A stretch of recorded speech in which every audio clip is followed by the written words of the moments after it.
ఎలా పెళ్లికి అన్ని ఏర్పాట్లు సవ్యంగా జరుగుతున్నాయా? బ్రహ్మాండంగా ఏంట్రా తీరుబడిగా అద్దం ముందు కూర్చుని అందం చూసుకుంటున్నావు? ఈ రోజు సాయంత్రమే పెళ్లి, 50,000 ఇవ్వాలి. ఆ ఏర్పాట్లు చూసావా నువ్వు? పిచ్చివాడ, ఏర్పాట్లు అలా అలా జరిగిపోతుంటాయో. ఏ అమ్మాయికుడో ఈ రోజు బ్యాంకు నుంచి పెద్ద మొత్తం డ్రా చేయకపోతాడా? అది మనం కాజేయకపోతావా? థాంక్స్.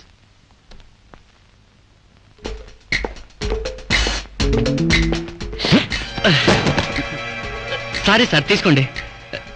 లేవండి సార్, లేవండి. Thank you.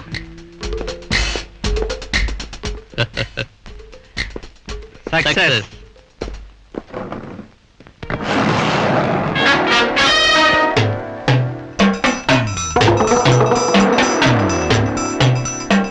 ఏమిటి బాక్సా? ఆ బాక్స్ మా ఫ్రెండ్ది. ఇటు మాకు అలవాట్లేదు. మ్మ్, మ్మ్.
కందిపప్పు 2 బస్తాలు, బంగాళాదుంపలు 1 లారీ.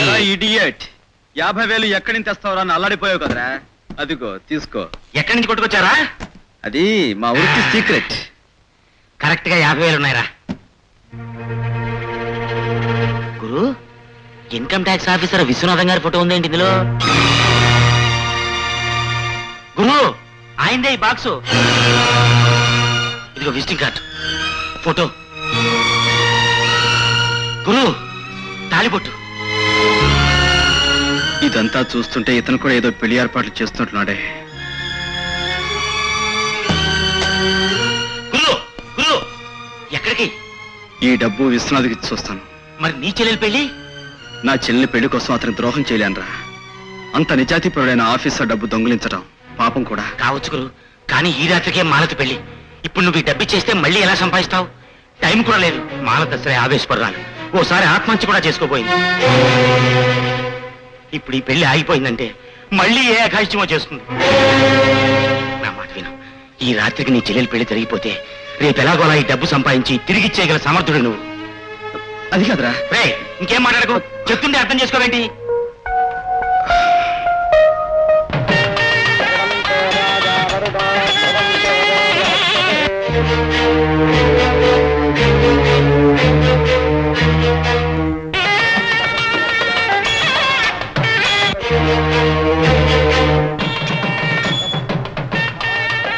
ఏంటి దీర్ఘాలోచన పడ్డారు? ఏమి లేదు, మన పెళ్లి ఎప్పుడవుతుందా అని. ఏమిటి గుండెలో గుచ్చుకుంటుంది? నీ చూపు అయి ఉంటుంది. ఉమ్, సూతధారం జరుగుతుంది. నువ్వు వెళ్ళి అక్కడ ఉండు. వెళ్ళి.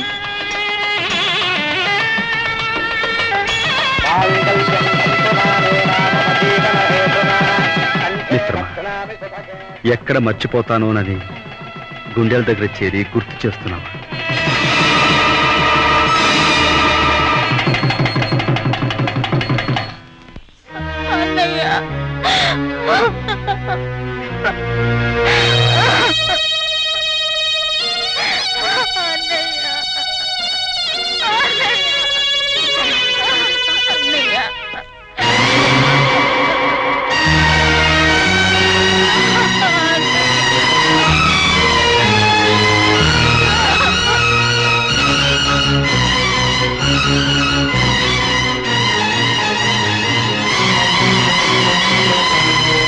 పడి నీ చెల్లెలి సౌభాగ్యం కోసం నువ్వు చేసిన దొంగతనం మరో ఆడపిల్లని అనాథగా మార్చేసింది.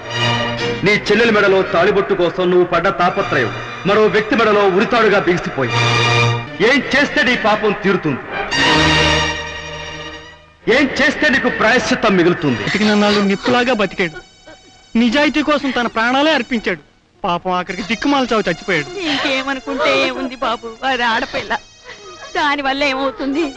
తలా కాస్త తందాలేసుకుని జరగవలసిన పనులేవో జరిపోయింది నాయన. అక్కర్లేదమ్మా, నా స్నేహితుడి దహన సంస్కారాలకి చందాలు వేయవలసిన కర్మ లేదు.